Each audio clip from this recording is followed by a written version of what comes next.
What's up, guys? Welcome back. Today we're working on the F-150 again. Got the Fox body behind me here. Originally, this weekend I planned to do disc brakes on this truck because it came with some. I'll show you those in a second. And then when taking those off, I thought the wheel bearings had a little bit of excessive play, and this style of truck is like, I think it's the last generation that had wheel bearings in the rotors, unless the Super Duties that have the lockers in them, those probably have them. But this is the 9th generation, so when you went to the 10th generation or the 11th, which I have back there, you just would get your wheel hub and just buy that, and I think it's four bolts bolted up, whatever, and then the CV axle goes through it. This is a 2-wheel drive truck, so let me show you the previous person before me bought this whole kit from, I think, Detroit Axle. Yeah, Detroit Axle. Well, actually, a bunch of these boxes of parts. So they came with shocks and all that. I should do those as well. But they bought drilled and slotted, which is whatever. Fine with me, I guess. But so I noticed these have the outer races already pressed into them from the factory. But they didn't come with bearings. So I bought some bearings. China, whatever. Everything's from China. And then you got pads. These came with inner and outer races, but we don't have to press the outer races one in. We just only need to pack these, slap these on, and do that. So let's get the truck up in the air, or on jack stands, I should say. Okay, so this is your typical 90s and older F-150. This is 2-wheel drive, so it doesn't have the locking hubs in them, which if you did, you'd have to take that all apart, and then it would be this. Once that's apart from this point on, it would be the same. But so you have a dust cap. I've already taken the caliper off. And those are 2 half-inch bolts. And then take our dust cap off, and I'll show you behind that. So, behind our dust cap, we have, this was already bent. I just had put it in to hold the wheel on it. So you have your cotter pin that'll be bent. This is your locking nut. And then this one should only be hand tight, but or not hand tight, but you know what I mean.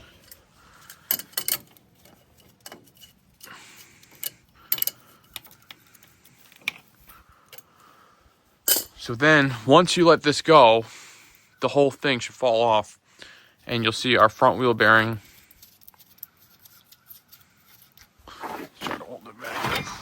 Right there. So here's our front bearing. It actually looks plastic. But, and our retaining washer, which we're also going to need. But yeah, these just had a lot of slop in them. Like, look at I don't know. You can really see that one-handed.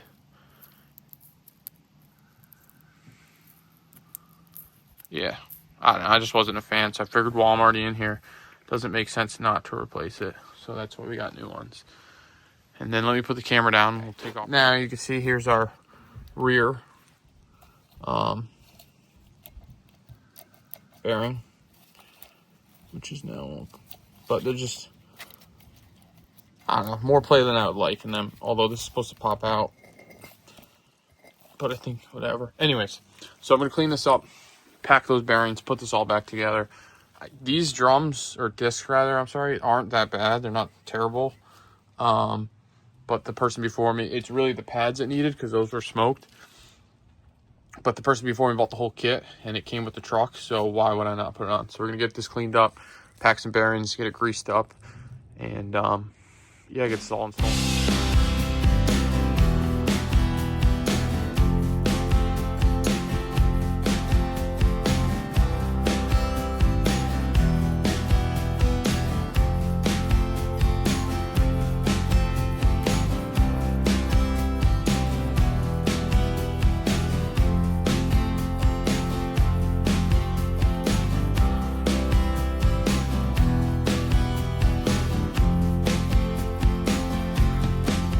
We have our rear bearing on. I have our front one packed. I'm just gonna hit this brake clean because you're supposed to do this with disc brakes. There's machine oil, and even the inside of the drums when you do drums. There's machine oil that's kept on these from the factory. I've talked to people, and some people don't even realize that, and I'm surprised. And it keeps it from rusting while it sits in a warehouse or while it's getting shipped to you, whatever it may be. So we're just gonna hit this with brake clean, wipe it off, and then hit the front with brake clean and throw this on up there.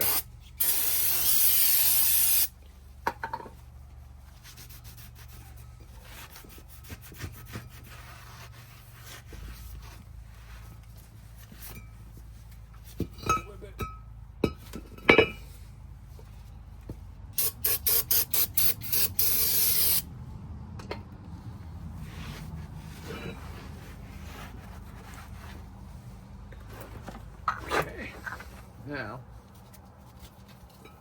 pick this up, throw a little grease just on the inner races, just for fun.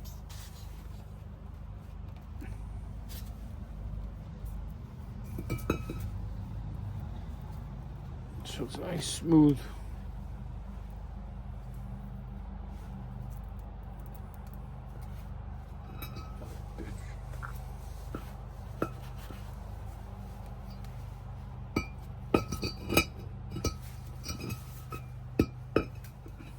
Yeah, like you can see the discoloration from the oils in the brake clean.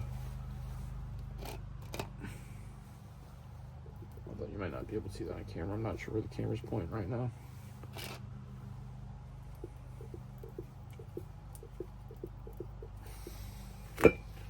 Actually, let's take a step back. Before we throw this on, I wire brushed these the other day. Let's put some grease on these, put our hardware on. It's just easier when the rotor's not in the way. So,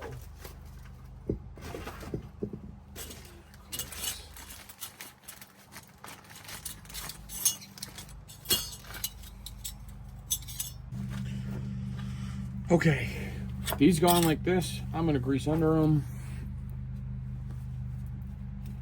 Any point of contact, I like to grease. That'll sit right there. And then the opposing one on top, same thing. There's some grease up there. And that'll sit right there. Okay, now we're good.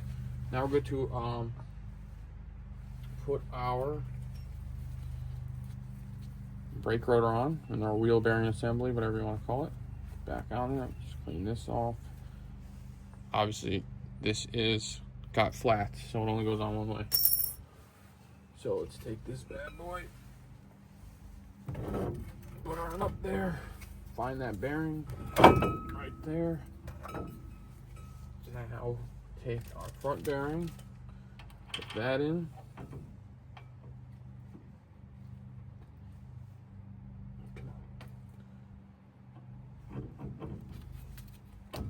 There we go.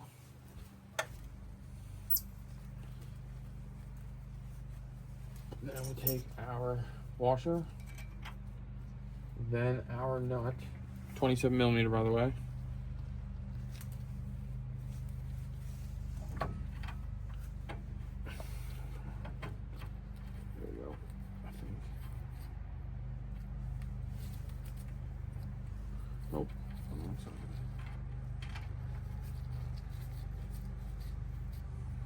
Okay, now we're going to take our torque wrench. I believe this goes between 50 and 70 foot-pounds. We want to spin it as we tighten it so we can seat the bearings, and then we'll back off 90 degrees. So let's see if I can get you closer. Let's get our torque wrench set up. Where do I put that? Right here. 27. And as we tighten this, we will turn this to seat it.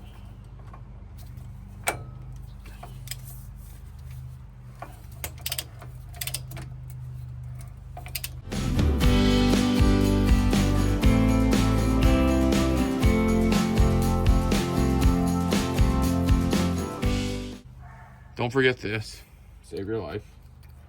Locked it on there, obviously line up the splines with the hole. So our splines aren't gonna line up, so I'm just gonna tighten this a hair.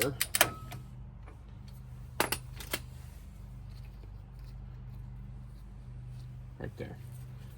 Put our outer pin through it. And that's it. That's all she wrote.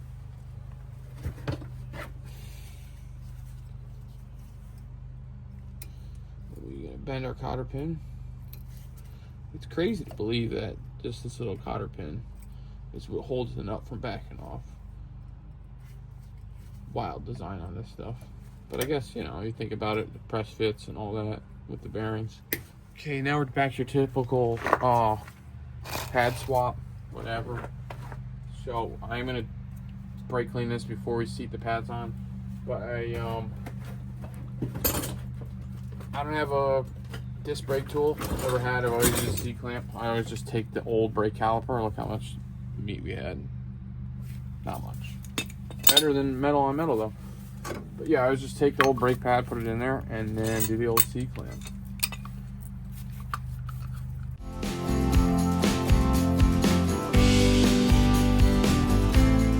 What I like to do is I always grease the back of the pads. Anywhere there's contact, grease the pins here. Anywhere the new pads will make contact, which we have it set. Right here, let's just hit this.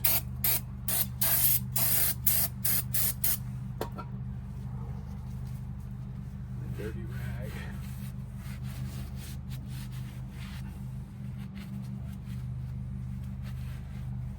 So, like I said, anywhere the pads make contact, this is where I like to grease. So here's our front pad.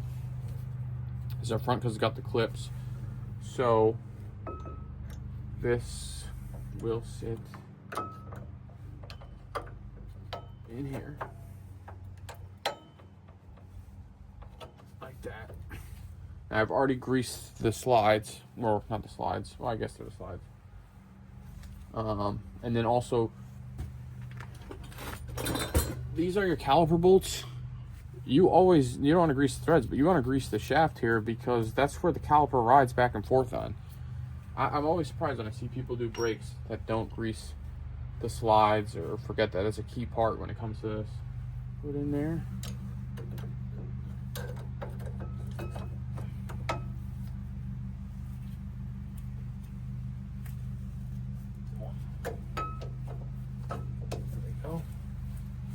Now, like I said, I like to grease the pads, the back sides of them, so I just put a little moving parts, you know. A little bit here. A little bit here.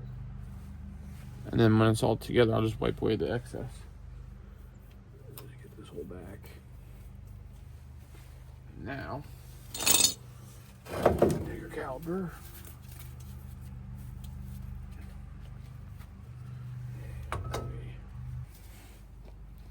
So, take your bolts, grease them up. Remember, the caliper slides on these.